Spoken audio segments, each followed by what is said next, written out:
Y bien amigos, bienvenidos sean todos una vez más a Mirada Semanal y como todos los domingos hacemos una revisión de lo ocurrido esta semana y bueno, ciertamente como era de esperarse y como ya lo hemos venido conversando, yo creo que desde el primer episodio, si mal no recuerdo, la situación política y la turbulencia política en el Ecuador, un país que ha sido testigo de un proceso de consultas para una reforma empezando el año y que eso dio como pie, sobre todo después de sus resultados, a un proceso, digamos, de turbulencia política, ¿no? Donde el Poder Ejecutivo y Legislativo empezaron un pulso que tuvo como desenlace esta semana la convocatoria y el decreto de la muerta cruzada por primera vez, a pesar de que, claro, ya este artículo polémico, artículo 148, ya estaba en la Constitución. Y claro, de alguna manera, pues evidentemente esto nos convoca a examinar impresiones. Evidentemente también se supo en la semana que se interpusieron varios recursos de inconstitucionalidad, sobre todo por parte de la bancada de UNES, y de alguna manera pues también se presentaron como, de alguna forma, concentraciones. Hubo mucha polémica en los medios de comunicación, tanto nacionales como internacionales, y me gustaría un poco sus palabras de análisis sobre lo ocurrido y especialmente, pues, también vislumbrarlo de cara a los próximos 6 meses que se vienen, porque, bueno, entramos como en una nueva fase política en la que también el propio gobierno ve limitado en tiempo y en competencias también su margen de acción de cara a lo que viene. Manolo, ¿cuál es tu apreciación sobre lo ocurrido? Bien, Xavi, como has señalado, era algo cantado, ¿no? Este ha sido el cuarto intento en 2 años en el que el Congreso ha tratado de destituir a un débil y yo creo que bastante incapaz, ¿no? Un hombre que, bueno, ganó las elecciones en su tercer intento hace 2 años, pero ha sido incapaz de lograr configurar un Congreso medianamente viable para sus políticas. Cierto que es muy difícil, cierto que hay una oposición muy dura, sobre todo la oposición, el grupo de Rafael Correa, pero tenía margen y no lo ha logrado. Y eso, a pesar de que Lasso condujo una campaña de vacunación de la COVID-19 de las mejores de América Latina, ¿no? Pero no supo aprovechar esa coyuntura. Entonces, ahora, para mí lo más interesante es que se abre un periodo. Ya las elecciones presidenciales y legislativas han sido convocadas para el 20 de agosto, por consiguiente estamos hablando de un periodo de justo 3 meses en los que él va a hacer campaña, lógicamente, desde la presidencia, ¿no? Y esto, bueno, ya ha empezado esta misma semana con una reforma tributaria, con una bajada importante de impuestos. Cierto que esto no limita la bajísima popularidad que tiene, los efectos de la pérdida de la consulta popular que tuvo en febrero y también la ganancia de la oposición, sobre todo de la oposición correísta de las alcaldías de las principales ciudades del país, ¿no? De Quito, de Guayaquil. Cierto que la oposición de Correa lo ganó con un margen muy pequeño, ¿no? Pero fue, bueno, fue suficiente para alcanzar la alcaldía, pero ya digo, lo que hay que ver es cómo se va a dilucidar la campaña electoral, una campaña electoral en la que va a haber muchos candidatos, como es habitual, y en la que, bueno, aunque él tenga mala prensa y mal apoyo, es evidente que va a tener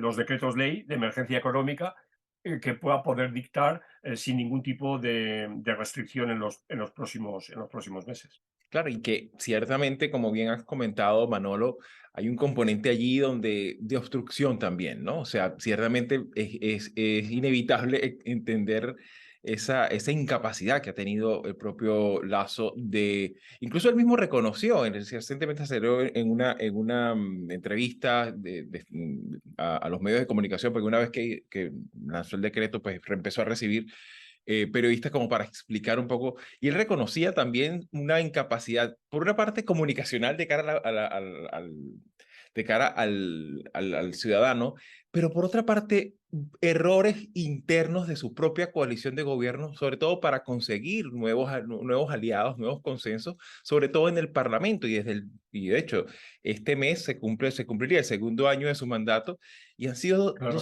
2 años turbulentos donde han habido incluso este sería como el cuarto, el contencioso que tendría que enfrentar con ellos, Exacto. Y ¿no? Xavi, que esto refuerza mi tesis de que, bueno, la política es un oficio, ¿no? Y hay que Claro, saber hacer política, ¿no? Y tú totalmente. tienes que tener buenos operadores en tus ministros, pero también en el Congreso, ¿no? Y Claro. no basta haber sido un buen empresario, ¿no? Y decir, he sido exitoso y qué bien se me ha dado, etcétera, y lo voy a hacer de maravilla. No, no, tú tienes que saber, la política tiene otras reglas, otras formas de hacer, y creo que Lasso ha sido muy, muy torpe. Sin lugar a dudas, sin lugar a dudas. Y en este contexto, Marisabel, también me gustaría un poco tu apreciación sobre qué es lo que se viene, ¿no? ¿Qué podemos esperar? Sobre todo considerando, pues, de dónde venimos, ¿no? O sea, el Ecuador ha tenido un esquema de turbulencia, de contestación también, evidentemente. Hay un hartazgo, porque la verdad también se ha dicha, el Ecuador no ha podido todavía despegar económicamente. Hay un problema también migratorio, hay necesidades en lo económico, en lo social, en lo internacional. eh, y claro, sobre todo en este aspecto de seguridad ciudadana en el que todavía se tiene un Sí, déficit de respuesta gubernamental notorio. En este sentido, sí. Marisabel, ¿cómo podríamos vislumbrar estos próximos 6 meses que le quedarían pues, a la gestión de Lazo? Es decir, a partir de lo que dice Manolo sobre la incapacidad de Lazo, porque creo que está más que claro que estas decisiones de salir de un mal gobernante, de un mal gobierno y apostar por un empresario porque ha sido exitoso en el sector privado para que traiga al país estabilidad política o pragmatismo, digamos, desde el punto de vista de la gestión pública. Yo no sé hasta cuándo vamos a seguir viendo estos experimentos, ¿no? Que tienen mucho que ver con lo que tú dices, Xavi, el hartazgo, pero lo estamos viviendo desde Estados Unidos para abajo. No necesariamente ser un empresario exitoso, y eso lo digo entre comillas, porque lo que es exitoso para el sector privado, para un empresario que lo que quiere es lucrarse, no es éxito desde el punto de vista de la gestión pública. Entonces, si en Latinoamérica vamos a insistir en una práctica que, por cierto, ni siquiera en los países desarrollados como acá en Estados Unidos, eso ha sido eh, nada más lejano al éxito. Vamos a seguir viendo este tipo de resultados. Ecuador, como bien lo caracteriza, es un país que está inmerso en una cantidad de problemas que no son solamente políticos. Lo que decías acerca de la seguridad, las pandillas, el tema de los acreedores que están viendo esta situación con muchísima cautela y preocupación, por supuesto.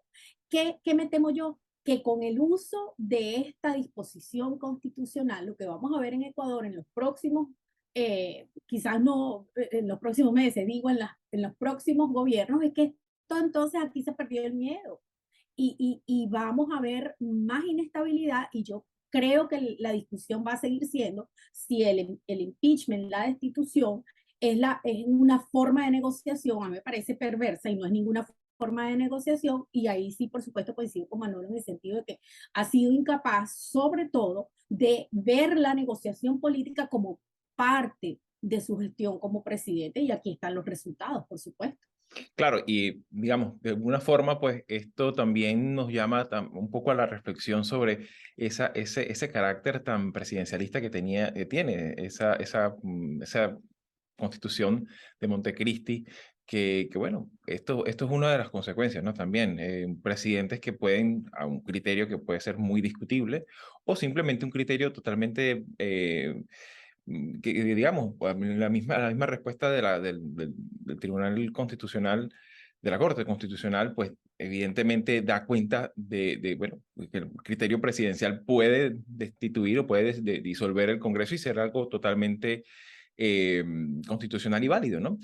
Lo cual obviamente invita a que se presenten este tipo de cuestionamientos más adelante en el futuro, ¿no? No lo sabemos, ¿no? No hacemos ciencia política ficción, ¿no? Pero sí son cosas que uno tiene que, y sobre todo para la audiencia, los jóvenes que nos escuchan, los jóvenes politólogos, sociólogos, que evalúan esta dinámica, pues ciertamente representa un elemento novedoso, obviamente dentro del marco institucional, pero que quizás ayuda a apaciguar un poco las tensiones, pero no resuelve, o sea, difiere, procrastina un poco la resolución de un esquema, sobre todo de gobernabilidad, donde con poder legislativo y poder ejecutivo también consigan una pauta de gobernabilidad democrática necesaria para los países de América Latina. Hasta aquí, ¿te interesan los temas que hemos abordado? Puedes ayudarnos a seguir publicando estos fragmentos dándole like, compartiéndolos, comentando y suscribiéndote al canal. El audio de la entrevista completa lo puedes conseguir en la página latinoamerica21.com/podcast y en las principales plataformas de audio. Subimos videos nuevos todas las semanas, así que nos volveremos a ver muy pronto.